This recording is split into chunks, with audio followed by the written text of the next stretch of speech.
இந்த இடம், இந்த நிலத்தின் பத்திரம் எங்கள் கையில் பத்திரமாக இருப்பதை உங்களுக்கு சுட்டிக்காட்ட விரும்புகிறேன். தவறு செய்தால் தண்டனை அனுபவிக்க காத்துக் கொண்டிருக்கின்றேன். ஒரு பிரச்சனையை வளர்க்க வேண்டும் என்று பயணித்துக் கொண்டிருந்தார்களா அல்லது பிரச்சனையை முடிக்க வேண்டும் என்று பயணித்துக் கொண்டிருந்தார்கள் என்று எங்களுக்கு தெரியவில்லை. இறைவனால் கொடுத்த உறவுகளுக்கு நான் என்ன பண்ண முடியும்? Miss understanding that is going on in the entire industry. இது சொல்லும் போது வலிக்குது. நான் உங்களுக்கு குறைய சொல்ல அவங்கள சமாதானம் என்ற பேச்சுக்கு இடமில்லை. நாங்க இன்னைக்குமே சமாதானத்துக்கு போறோம். அப்ப சொல்ல என்ன அதான் சொல்லிட்டு சார் 2+2 4 தான் சார் எனக்கு. அதனால எனக்கு வந்து டெய்லி நான் போய் பிரஸ் சந்திச்சு அவர் சொல்லியிருக்காரு அதுக்கு பதில் இது சொல்லியிருக்காரு அதுக்கு பதில்னு சொன்ன அவசியம் எனக்கு கிடையாது. அவர் பேர் வந்து ஆக்டர் விஷான் இல்லை. ஃபேஸ்புக் அக்கௌண்ட் பார்த்தீங்கன்னா அவர் பேர் வந்து அந்த பேரை பயன்படுத்தியிருக்காரு. நின்னா குத்தம், உட்காந்தா குத்தம், படுத்தா குத்தம், அது மாதிரி பிடிச்சிக்கிட்டா it's not right. Hypothetical questions இப்போ பதில் சொல்ல வேண்டாம். தேச்ச பதில் பேசிக்குவோம். அதை பற்றி விஜயகாந்த் அவர்கள் தலைவர் பொறுப்பிலிருந்து அரசியலை நோக்கி பயணிக்கும் போது இந்த நடிகர் சங்கத்தின் தாய் பத்திரத்தை ஒப்படைத்து விட்டு சென்றார். நிலத்தை காணும், கிணத்தை காணும், இடத்தை காணும் என்று சொல்கிறவர்களுக்கு இதுதான் எங்களுடைய தாய் பத்திரம். நிலத்தை விற்கல, நிலம் இங்கே இருக்கு. சிவதானு அவர்கள், மறைந்த நகைச்சுவை நடிகர் அவர்கள் போடப்பட்ட அக்ரிமெண்ட்ல நிலத்தை வாங்கின டாக்குமெண்ட் தான். இந்த டவுட் இருந்தால் திருப்பி நீங்கள் வாங்கி பார்த்துக்கலாம். எதையோ ஒரு டாக்குமெண்ட் காமிச்சான்னு சொன்னால் I am willing to show this document everybody, but this is a testament of a land. We own this land. இந்த இடம் எங்களுக்கு சொந்தமான இடம். இந்த இடம், இந்த நிலத்தின் பத்திரம் எங்கள் கையில் பத்திரமாக இருப்பதை உங்களுக்கு சுட்டிக்காட்ட விரும்புகிறேன். இந்த நிலத்தை வாங்கிய பிறகு பல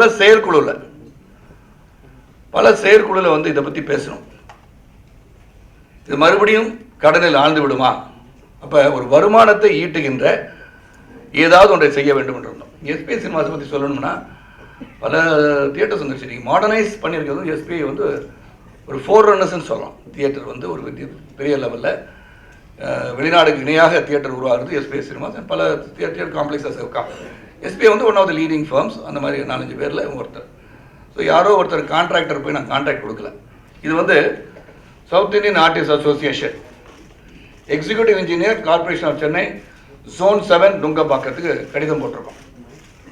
ஏன்னா டெமாலிஷன் பண்ணுறதுக்கு வந்து பர்மிஷனே இல்லாமல் டெமாலிஷ் பண்ணிட்டாங்கன்னு திரு அன்பு சகோதரர் பூச்சி முருகன் கூறியதன் அடிப்படையில் நான் சொல்கிறேன்.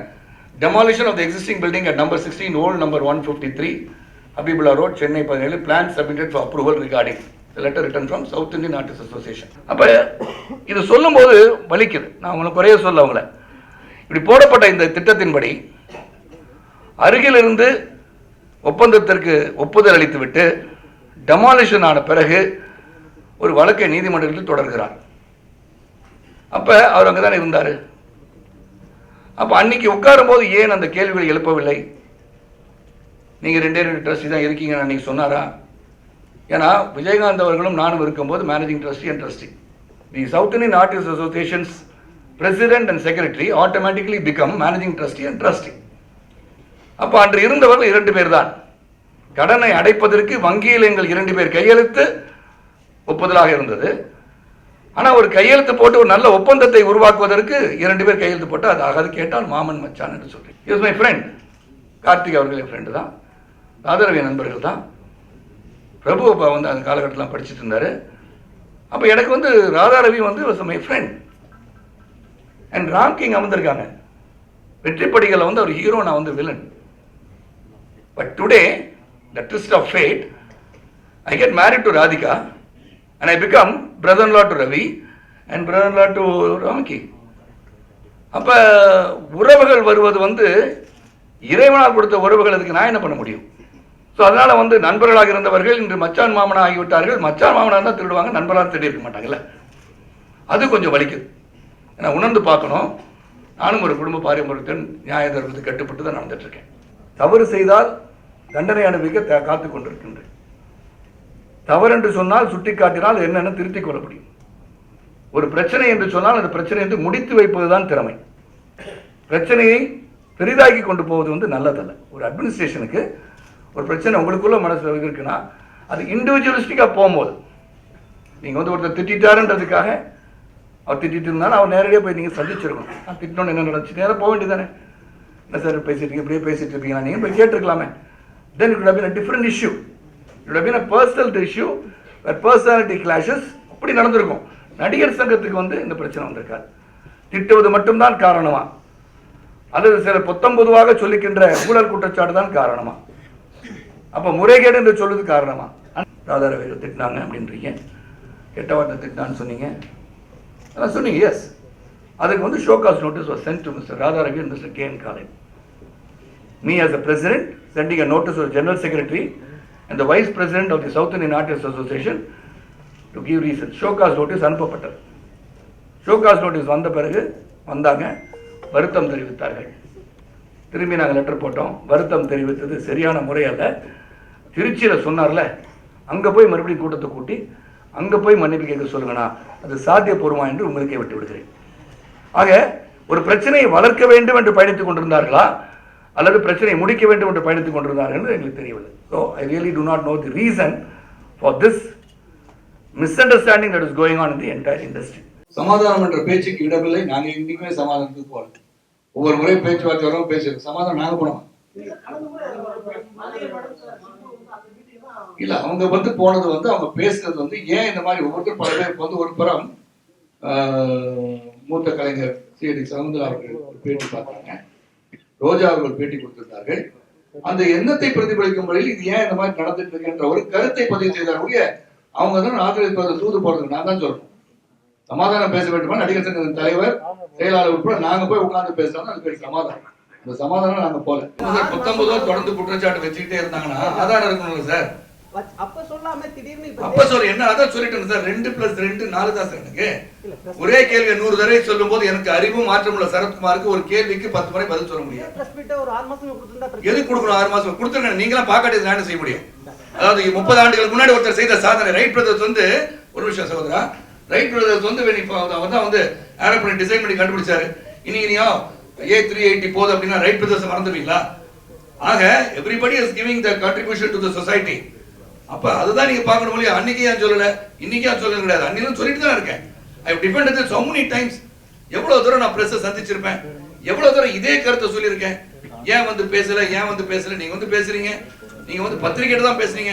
லாஸ்டா கொடுத்த ஒரு அட்வர்டைஸ்மென்ட் கூட நாசர் அவளுக்கு எழுதிய கடிதத்தை நான் பத்திரிகை அட்வர்டைஸ்மெண்ட் தான் போட்டேன். அது கூட ஒரு குற்றச்சாட்டு.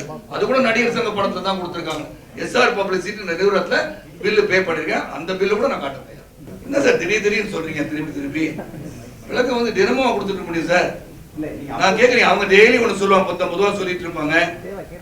அதுக்கெல்லாம் நான் பதில் சொல்லிட்டு இருக்கேன். I'm not a guy who goes on to the press and wants media glare sir. Publicity 33 வருஷம் பப்ளிசிட்டி. ஒரு நிமிஷம் சார், கேள்வி பதில் சொல்றேன் சார். தங்க சொல்றேன். 33 வருஷம் நான் இண்டஸ்ட்ரியில இருக்கேன். I am known. உங்களால உங்களுடைய ஆதரவால சரத்குமார்னா ஒரு நடிகர்னு சொல்லுவாங்க, தமிழ்நாட்டில் இருக்கான்னு சொல்லுவாங்க. அதனால எனக்கு வந்து டெய்லி நான் போய் பிரஸ் சந்திச்சு அவர் சொல்லியிருக்காரு அதுக்கு பதில் இது சொல்லியிருக்காரு அதுக்கு பதில்னு சொன்ன அவசியம் எனக்கு கிடையாது இல்லையா? நான் வந்து தேர்தல் நோக்கி பயணிச்சுட்டு இருக்கோம். திடீர்னு சொல்ல நீ 11th அன்னைக்கு சொல்லியிருக்க வேண்டிய விஷயம் அதெல்லாம். 11th அன்னைக்கு வந்து ஆட்சி இறந்து விட்டார்கள். ஆகவே அன்னைக்கு நாங்கள் சொல்லலை. 14th அன்னைக்கு நான் வந்து ஐ வாண்ட் டு எக்ஸ்பிளைன். அன்னைக்கு சொல்ல இன்னும் லேட் ஆயிடுமோ போய் கேட்குறீங்க பார்த்தீங்களா லேட்டுன்னு. இதே லேட்டாக நான் 16ஆம் தேதி சொன்னேன் சார். குளத்துக்கு அப்புறம் சொல்றீங்க 2 நாளைக்கு முன்னாடி சொல்லியிருப்பீங்களா? அதுக்காக இன்னைக்கு நான் வச்சேன். 16 வந்து இன்னும் தொடரும், இன்னும் நிறைய விஷயம் இருக்கு. That's not the timing. It's the fact that I'm trying to say. Every day I don't have to go to press on this issue. நான் வந்து டெய்லி பிரசிடென்ட் போய் சொல்லி அது ஏற்கனவே நம்ம பிரசிடென்ட் போறது வந்து எதுக்கு இந்த சங்கத்தில் பிரச்சனை வெளியே கொண்டு போய் தானே கேட்குறோம். நானும் தொடர்ந்து அதே செய்யணும். I'm not interested. சார் தென்னிந்திய நடிகர்கள் தான் பேர், தமிழ் தெலுங்கு எல்லாரும் இருப்பாங்க. அன்னைக்கு ராதிகா மேடம் பேசும்போது விஷால் ரேட்டின்னு சொன்னதும் சிம்பு வந்து கொஞ்சம் மரியாதையாக பேசுனதும் சரின்னு நினைக்கிறீங்களா? தனிப்பட்ட அது வந்து நான் வந்து என்னுடைய கருத்தை வந்து ஏற்கனவே பதிவு பண்ணிட்டேன். நான் வந்து அவங்க சொன்ன கருத்தை ஆமோதிக்கவும் நான் அல்ல. ஜாதி மத மொழிக்கு அப்பாற்பட்டது ஒரு சங்கம். அந்த சங்கத்தில் எல்லாருமே இருக்கணும். ஆனால் அவங்க சொன்னது வந்து அவர் பேர் வந்து ஆக்டர் விஷான் இல்லை. ஃபேஸ்புக் அக்கௌண்ட் பார்த்தீங்கன்னா அவர் பேர் வந்து அந்த பேரை பயன்படுத்தியிருக்காரு. ஆக வந்து அது பேர் அவங்க சொல்லியிருக்காங்க. சந்திரபாபு அப்படின்னு சொன்னீங்கன்னா யாருன்னு சொல்லுவீங்க? நடிகரை சொல்லுவீங்களா? சந்திரபாபு நாயுடு சொல்லுவீங்க? ஐஸ்வர்யா அப்படின்னு சொன்னீங்கன்னா யாரை சொல்லுவீங்க? என் அண்ணன் மகன் பேர் ஐஸ்வர்யா தான். ஐஸ்வர்யா ராயின்னு சொன்னா தான் தெரியும் சில பேருக்கு. ஒரு நிமிஷம் அவர் கேட்ட கேள்விக்கு பதில் சொல்லிட்டு இருக்கேன். ஆனால் அவங்க சொன்னது வந்து உடனடியா you should diffuse situation sir. ஒவ்வொருத்தருக்கும் ஒரு ஆதங்கம் இருக்கும், ஒவ்வொருத்தருக்கும் ஒரு திடீரென்று ஒரு உணர்வு வரும், திடீரென்று வெளிப்பாடு வரும். அந்த வெளிப்பாடை உடனே சொல்லிட்டாங்கன்னா நின்னா குத்தம், உட்காந்தா குத்தம், படுத்தா குத்தம், அது மாதிரி பிடிச்சிக்கிட்டா it's not right. You should not precipitate issues. You should solve issues. சொல்லிட்டாங்களா அமுதூர் வேகத்தில் சொல்லிட்டாங்க. அதை வந்து குற்றம் அதை வச்சுக்கிட்டு அந்த இடத்துல டிவைட் பண்ணி அதில் போயிடுவாங்களா? அதல்ல. நானே வந்து வைரமுத்து ஒரு முறை வந்து ஒரு விழாவில் சொன்னார். சொல்லும் போது ரஜினி அவர்களுக்கு நான் எழுதிய அந்த பாடல் தான் தமிழன் என்றதை அறிமுகப்படுத்தியது என்று சொல்லும் போது நான் பேசும்போது சொன்னேன், ரஜினி அவர்கள் தமிழன் தான், ரஜினி யூ ஆர் தமிழியன் அப்படின்னு சொன்னது சரத்குமார். ரஜினி சார் போய் கேளுங்க, இ கால் மீ அப் இந்த நைட் சரத் நல்லா பேசுறீங்கன்னு சொன்னார். அதனால அந்த பாகுபாடு பார்க்காத ஒரு கலைஞனாக அவங்க ஜாதி மத மொழிக்கு அப்பாற்பட்டு ஒரு புதிய சமுதாயத்தை உருவாக்க பாடுபட வேண்டும் என்று ஒவ்வொரு முறையும் இந்த 20 ஆண்டு காலமாக என் பேச்சு இறுதி அதுதான். இளம் நடிகர்கள் நிறைய பேர் வந்து பாண்டவரணியில இருக்காங்க, அவங்களோட வெற்றி வாய்ப்பு உறுதியா இருக்குன்னு விஷால் அணி கருத்து சொல்றாங்க. ஒருவேளை விஷால் அணி ஜெயிச்சுட்டா உங்களோட ரியாக்ஷன் எப்படி இருக்கும்? ஹைபோதெட்டிக்கல் क्वेश्चंस இப்ப பதில் சொல்ல வேண்டாம், ஜெயிச்ச பிறகு பேசிக்கலாம்.